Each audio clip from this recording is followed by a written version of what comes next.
Good morning, everyone. Good morning. Welcome to Lyceum. We appreciate those who are watching live streaming, and we certainly appreciate those who came out this morning to be part of the Lyceum. So today we're going to finish up our discussion, our teachings on spiritual healing, and then next month, we move into natural law, and we'll have some guest teachers come in for that also. So did y'all have any questions before we get started on spiritual healing? All the hands go up. So we're going to recap what we've discussed over the past month on spiritual healing and take your questions. If you have questions online, please put your questions there. If you have questions during the week, put them there also, and we'll get back with you. So let me recap some definitions with you. A spiritual healer is one either through one's own inherent powers or through mediumship is able to convey vital, curative force to unbalanced conditions. So we talked about the body being like a constant energy, constant motion. And when parts of the body, organ of the body, something in the body becomes a break in the energy, or as they said, unbalanced conditions, it creates a disharmony in your body. And that disharmony, if left unattended, can lead to more difficulties, more unconditional energies. I lost my train of thought. Unbalanced conditions. I think I'll just leave my glasses on. So, I gave the example of whenever I've bumped myself, hurt myself, if I've stubbed my toe, something fell on my arm, on my leg, the first thing I do is grab it. Okay?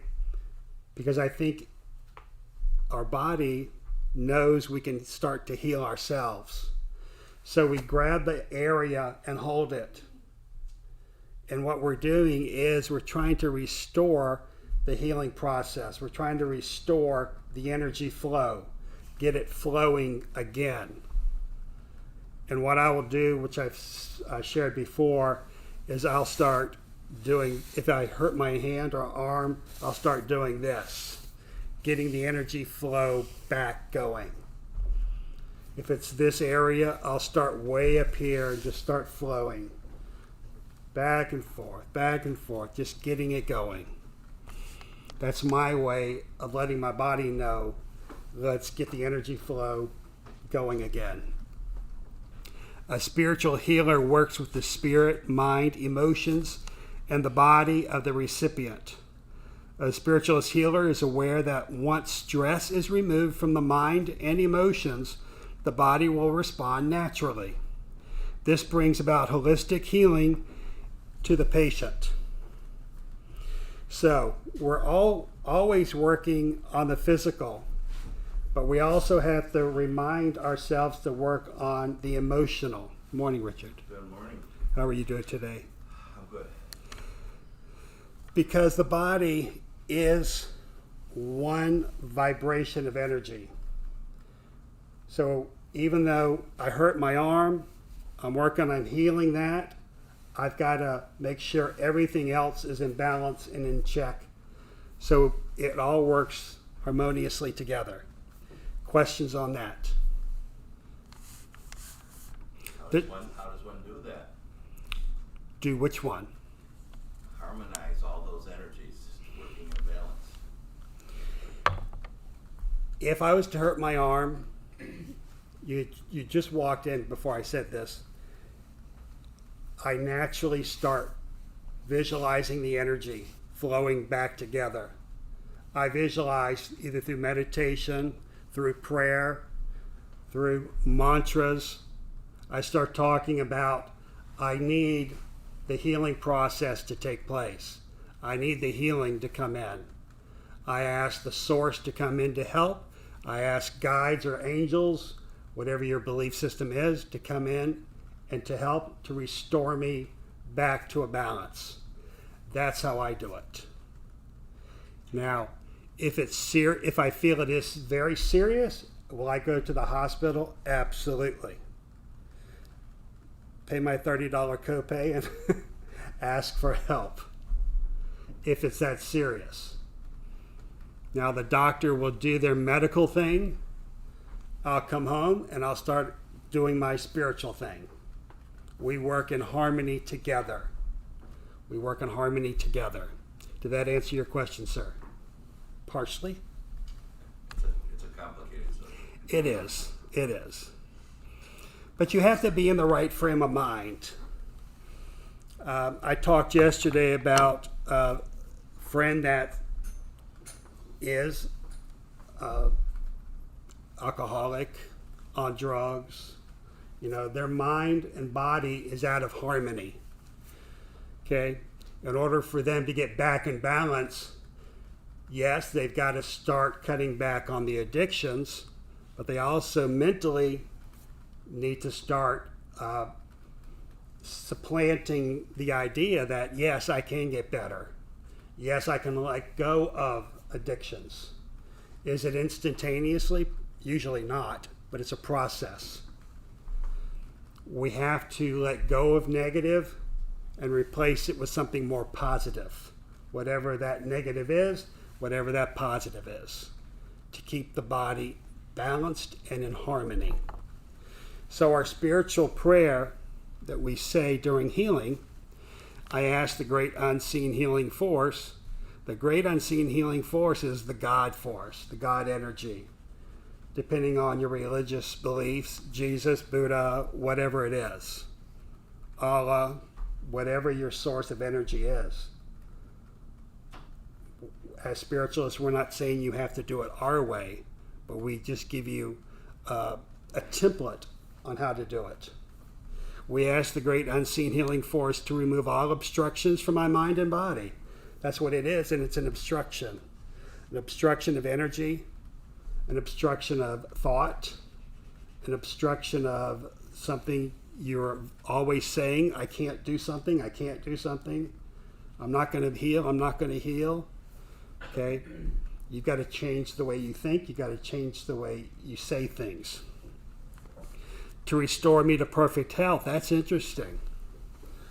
I feel I'm a healthy individual, but am I in perfect health? No. Pretty good health, but I don't think I'm in perfect health.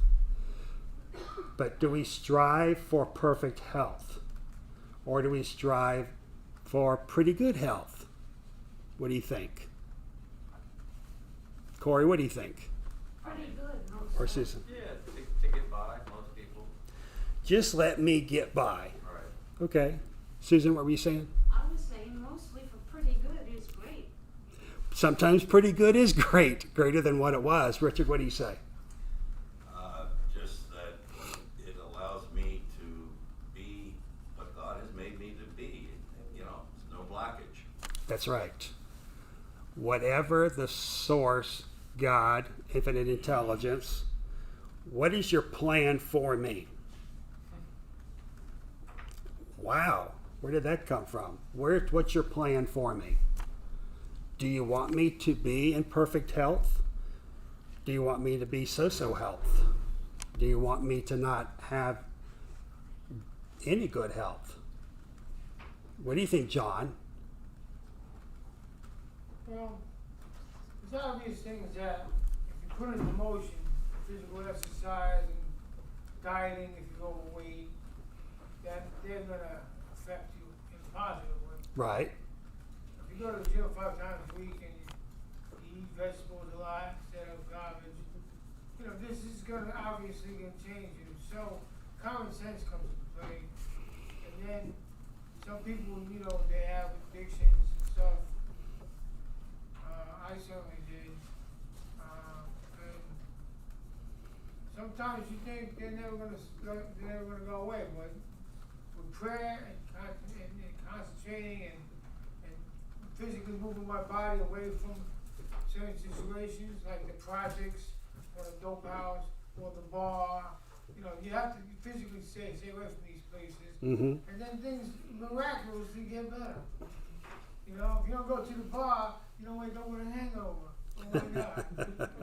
You know, like Right. you have to also help it out with common sense. Mm-hmm. You know, and Well, and that gets to the last two lines. I ask this in all sincerity and honesty. Sincerity and honesty. I really, seriously, I want to get healed. I want to be a better person. I want the healing to take place. And the very last line, what you're talking about, and I will do my part. well, I think that's a great part because God wants you to have something to do with it so you feel valuable to the process. Right. If you don't feel valuable to the process, it's going to be airy-fairy and it's going to be another gift and you're going to throw it away. And Airy fairy. I like that terminology. I was a spoiled child my whole life, you know, because I got so many good things given to me You do? that, you know, like a spoiled child, he plays with it and he wants something else. And, you know, he wants it so bad and he plays with it and he wants something else. You know, Mhm. I was like that till I was a grown man.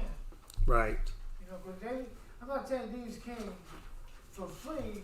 I had to work a little bit for them, but most things came to me very easily Mm-hmm. compared to other people. You know? So when we say, and I'll do my part, it is, you have to be an active participant in the healing process.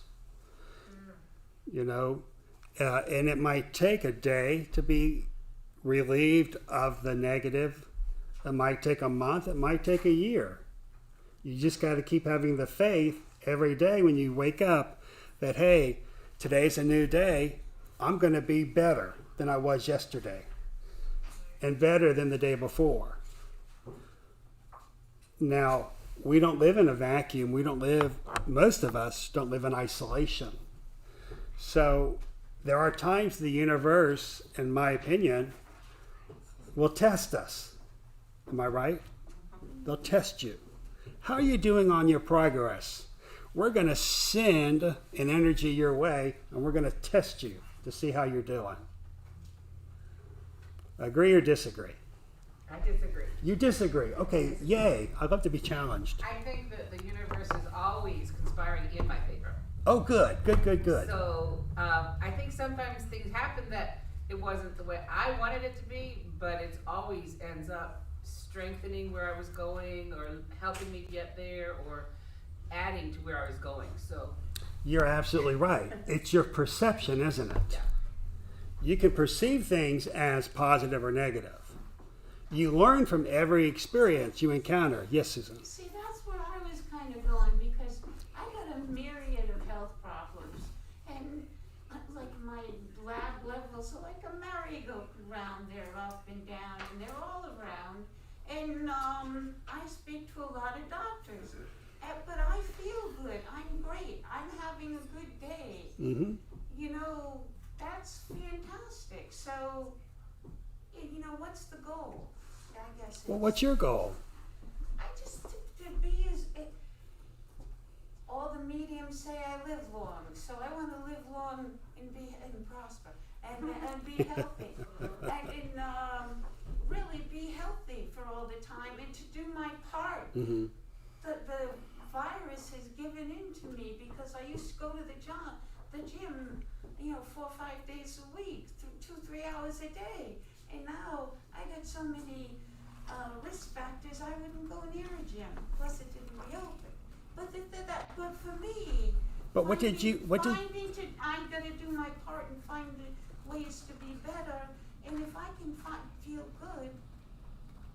So if you can't go to the gym, what do you trade? What's the trade-off? What do you do now that you didn't do then? I'm challenged to get out more in my kayak. Okay, there you go. You're gonna substitute the gym for the kayak. Yeah, I just need help challenge. Getting out in nature, Yeah. which is probably where you should be anyway instead of the gym. How about that? All the time. Nothing wrong with the gym. But yes, it is your perception. It's how you see things. You know, it's not always negative. In fact, it doesn't have to be negative at all. It could be, well, that was just a learning experience. What am I going to do with that learning experience? Yes, sir. I think Mm-hmm. Kids who just they're born and their life is already finite. You know, they already have like a set time frame. That I have a lot of trouble with that. Okay. You know, because asking to remove obstructions and the healing and everything, and it's almost saying that this can still be done here. You know, but it just seems insurmountable. You know, and to me, it's almost like not everybody is meant to have perfect health. You know, you have to have people with bad health for the healers and everybody else to kind of keep the great chain, the circle of everything going. Because if Right. it wasn't perfect health, who would need healers? Who would need, you know, anything like that? I feel like it's supposed to be an equal balance of both. That's an excellent point. I like that. You're right. There are individuals who come into the earth plane with terminal illness that maybe are only with us 5-10 years. But what's the reason? Why are they here if they're only going to be here for 5 or 10 years? Yes, Richard. I think every one of us is born with a purpose, is born with a little piece of the plan of the universe of God, whatever you want to frame it. And maybe that 5 years, it brought to those parents a lesson of love, Right. and how to love, how to let go, lesson of forgiveness. That little body could have all kinds of positive things to the parents. And again, like you say, it's how they perceive it. And our beliefs are very powerful. Mm-hmm. And it's the energy that we put into those beliefs that determine our peace. You're right. And you can be in the middle of a turmoil and be at peace. Or you can be living in a grand mansion with all kinds of servants and be miserable. I've not experienced that last one yet. Stick around. Okay. That's coming. But you're absolutely right. Let me stress the point, then I'll get back. That 5 years the child was on the earth plane actually could have helped all those around that child. Maybe the lesson was for the people around the terminally ill child to learn something. Now the great unseen healing force, the God energy, needed that infant on the spirit side to help with something else.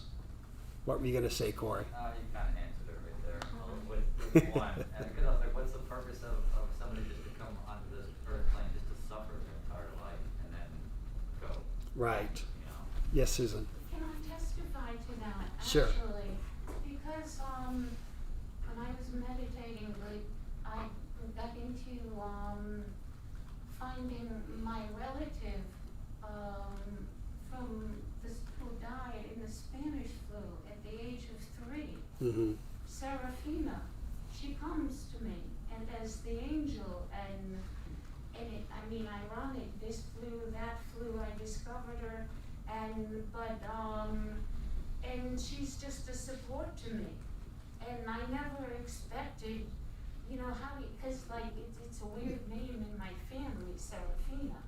And there's a Seraphim who I was very close to personally, but I never knew Serafina. And Ellen Riley and I have been discussing it, and apparently Serafina's out big lately. And but she supports me. She died at the age of 3, and now she comes to me as a support in a very peaceful nature. So her role changed Yeah. 100 years ago. Yes. So yes, they do transition to the spirit side, and they have the opportunities to come back and help us on the physical side. So you're absolutely right. The second part of the healing prayer, I asked this great unseen healing force, the God energy, to help both present and absent ones who are in need of help, and to restore them to perfect health. Okay, so we always are asking for healing for ourselves, but we also need to share. We can't be hogs about the healing. We have to share the healing. Give me what I need, then let me share the rest with those around me. Were you going to say something, Richard? John? I'm sorry. I've come to the conclusion, I guess, for lack of a better word, a long time ago, that God is just not in charge of everything. Say that again? That God is just not in charge of everything. He doesn't have control over everything. Everything you're asking for is not going to come to fruition. He has too many things to do with 3 billion people to take care of, to be able to take care of everything. And that's where I get my solace from, where when bad things go on and then you pray about them, blah, this person died, this person got sick and all that stuff. He just can't do it, man. You know, he probably wants to do it, but even the Almighty God, he can't be everywhere in the whole world at the same time, or he can't fix things all at the same time. There might be 5,000 things going wrong with these 5,000 sick children, and 5,000 parents are asking him for help, and you know, he just can't do it. May I ask you one question? Do you perceive God as a person? Well, he's an energy, and he just doesn't have that much energy. He is an energy. What if, do you, I'm not challenging you, I just want to understand. Your belief is there's a male energy supervising the world. Yeah. Okay. Well, that's why we're here. Yes, Richard.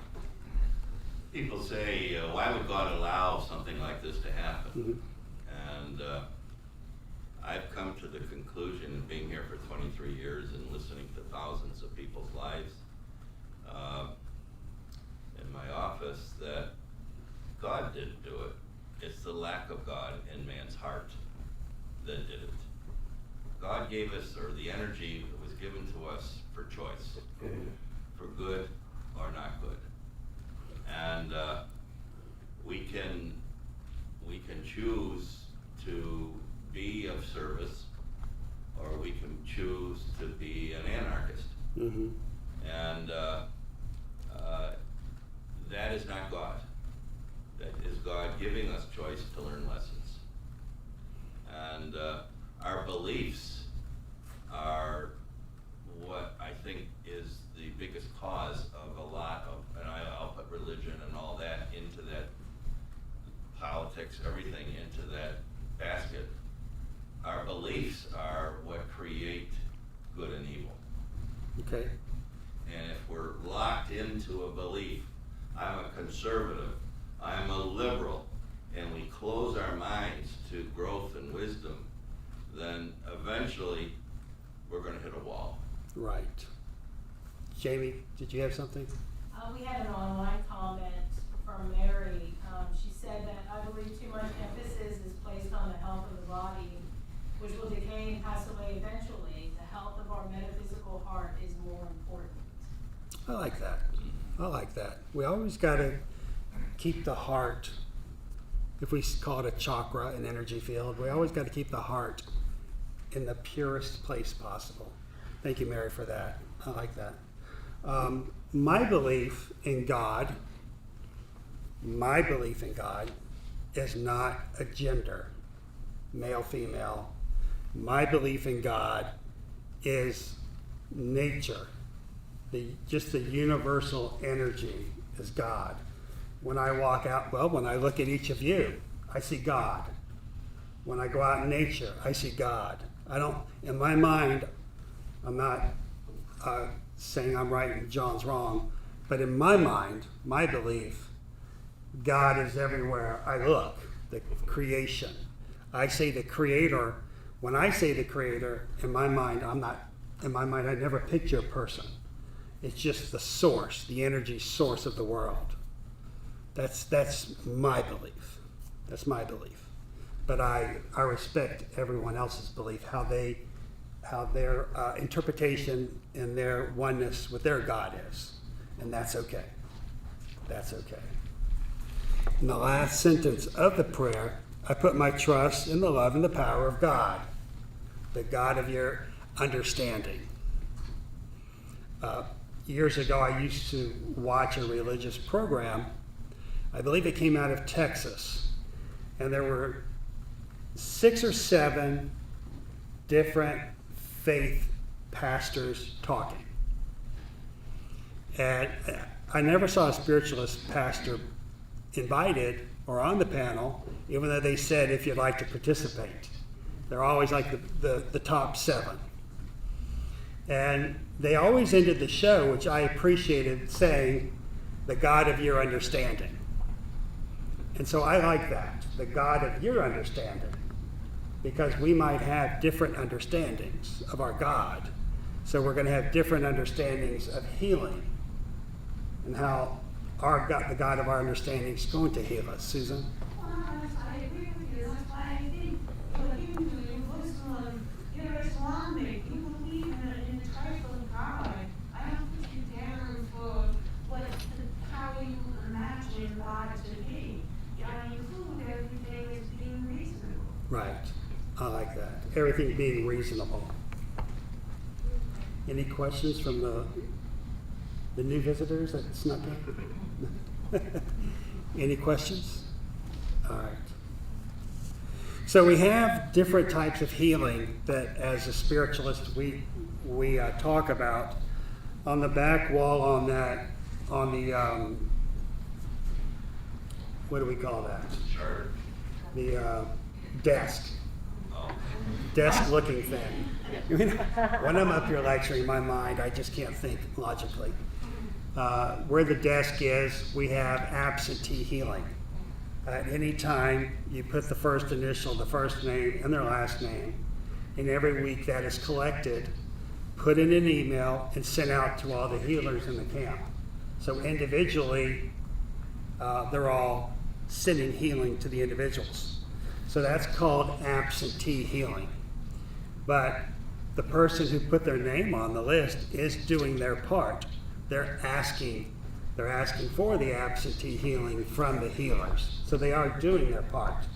Now, previously, John said that his way of asking for healing is just going directly to the source, his God.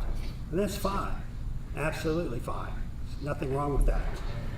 Yes, sir. Well, with that being said, like, if I ask for specific healing for a person or even or something, then it doesn't come about.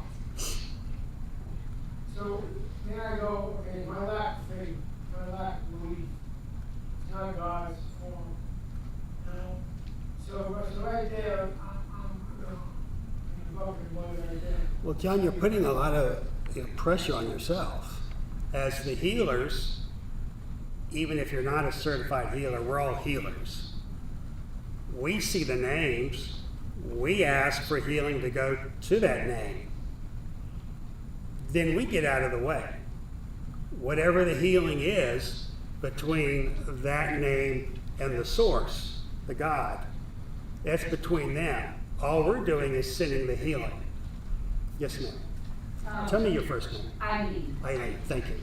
I always ask for the highest and best outcome, and I don't attach my desire to that. I like my mom that. had Alzheimer's, and I just used to pray every day for the highest and best outcome for her soul, and she passed quickly, and I was not attached to trying to keep her alive or trying to decide what was her best.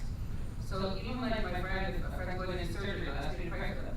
I just always ask for the highest and best outcome for their soul. Absolutely. Because it may be their time to pass, or they may, I don't know. I don't try to know. I like that. That's, in my mind, that's what I'm doing also. What is the highest and the best for this individual? Years and years of suffering is not, in my opinion, the highest or the best. Your mom passed quickly, which was a blessing because then there was no more suffering. So the highest and the best in that situation possibly could have been the quickly of passing. Okay? Yes? We had another online question. Present and absent ones. I think present as us in the circle, and absent as all others on the earth plane. Some think of absent as those in spirit. What do you think? Say that one more time, please. Present and absent ones. I think present as us in the circle, and absent as all others on the earth plane.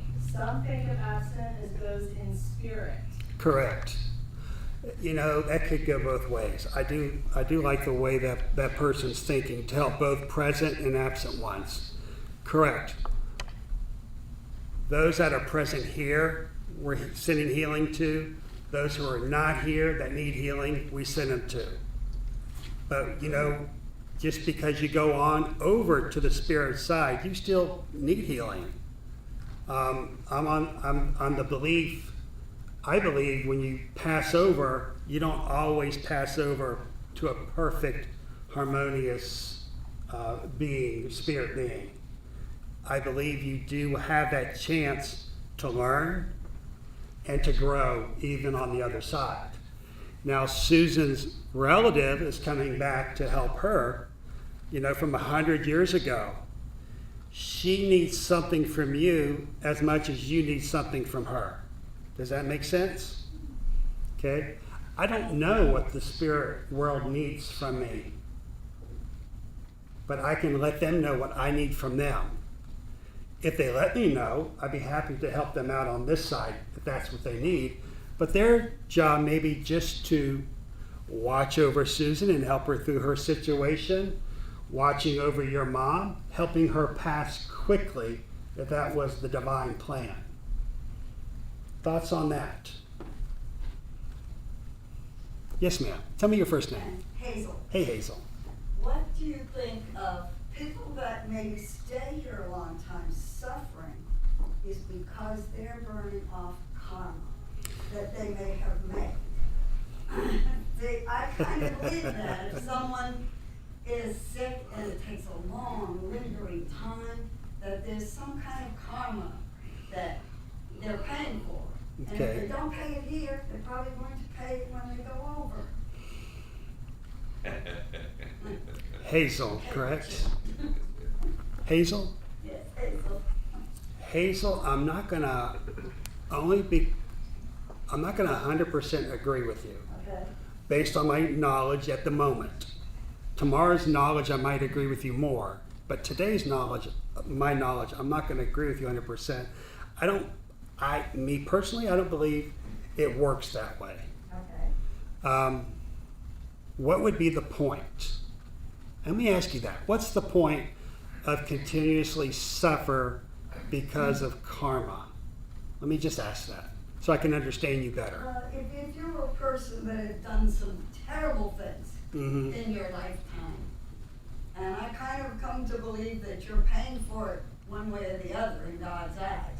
Okay. And so that the karma you've built up, if it's bad karma, that you may stay here and have a lingering disease or something because of this. May I challenge you? Go ahead. Okay. And I challenge you with the love and light. Yeah.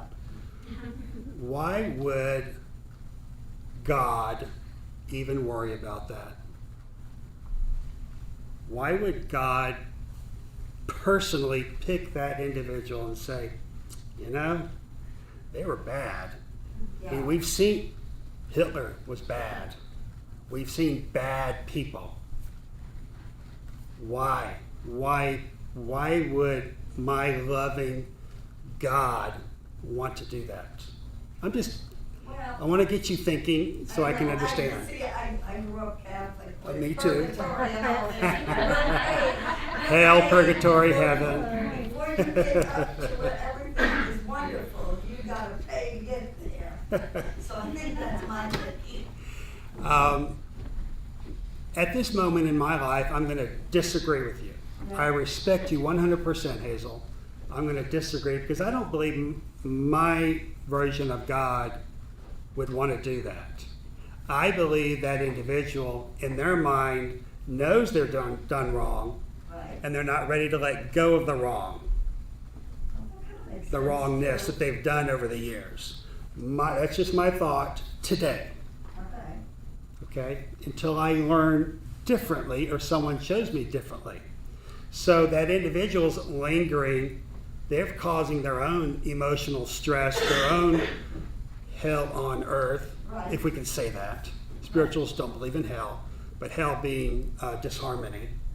So, yes, they know, possibly they've known they've done bad, so they're not ready to let go of the bad in order to be good. That's just a thought. Their individual souls aren't ready to Move on. move on. Right. So, just another way to look at it. Someone, yes, John. How you doing? My God, if anything, he's common sense. Right? So common sense to me would be like, you're not going to pay in this lifetime for something you did last lifetime if there is reincarnation, if there is a spiritual overflow. Like my poor Aunt Cantley, she suffered for 12 months with a cancer, excruciating pain, screaming out in pain, yelling for the doctors to let her die, and all this crazy shit. Mm-hmm. I mean, she was in agony. I ran to the doctor and said, why don't you let her die? They said, we can't. This is a Catholic hospital. Right. Or something. And you said she was a good person. She was a very good person. Everybody liked her. So we don't. But even in her last lifetime, if there is reincarnation, she would have been Hitler to deserve what she got. You know what I'm saying? Right. And I don't know what she said. She didn't even No. make German food. I mean, good. John. So we don't know what the divine plan is. No, we don't. So, but we. We're not going to know until we go to heaven and then ask him a bunch of questions. So we hopefully will know more once we get to the other side. Well, what would be the, why would we even go there if we're not going to know what we know now? That's another conversation. Do we have a choice? You know, I mean, really. Okay. We're going to know everything when we go there. That's the freedom. Here's the we're gonna. How many people are here? 15. We're gonna make a pact right now. We're gonna make a pact. Whichever, I mean, it's going to be many years from now, but when one of us goes to the other side, come back and let us know. Okay? Come back and let us know. Pinky promise, everyone. Come back. What exactly is the question? What are we bringing back? What's the answer? We need to know if John is right. About what? About when you go to the other side, do you gain the knowledge you need? Well, that's the freedom they're talking about. So, feel free. I'm giving you permission to come visit me if you give me permission to come visit you. Okay?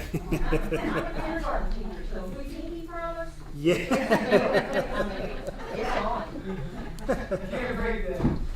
Come back now. Come back and, I mean, don't scare me when you come back. For many years, I would spend the weekends at my grandparents' on my mom's side. I know my mom's watching. Hey, Mom. Physically watching. And every Saturday they'd go to the grocery.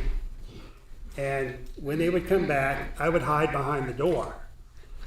And every time they'd come in, I'd jump out and scare them. You know, something you're not supposed to do to older people. So I did that for years. They liked it, I liked it.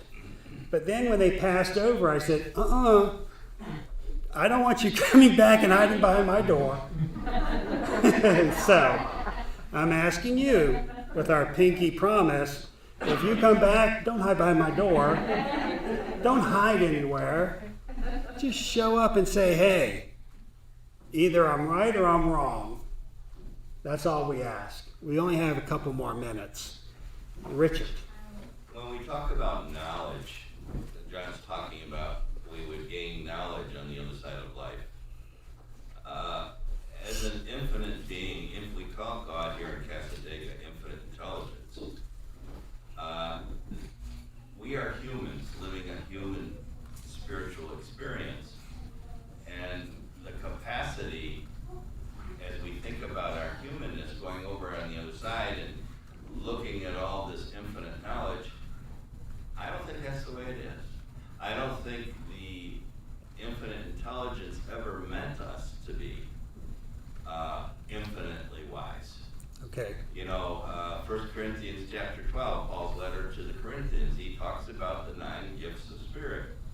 You will be given wisdom, you will be given knowledge, you will be given the miracles, you'll be given this healing, you'll be given discerning spirit. We all have specific purposes and places in infinite intelligence plan. And I don't know, I don't care, probably would blow my mind if I knew everything that there was to know. Any last That's where I'm comments? Thank you, Richard. Any last comments? Yes, John. So, according to that, you only get like 1 or 2 of those? I didn't say that. Is it like a choice? Well, if, you know, the few that he mentioned, those would be nice little gifts to have. Yeah, but maybe you don't get them all. Maybe when you pass over, come back and let us I know. want 3 and 7. All right. Any last questions before we start? Or stop, I'm sorry. All right, so next month we're going into natural law. Okay? I want to thank everyone for joining us live streaming. If you have any more questions, feel free to put them in. We'll get to you. And thank you for being here, and I'm hoping y'all will stay for the 10:30 service. Thank you. Have a great day. Thank you.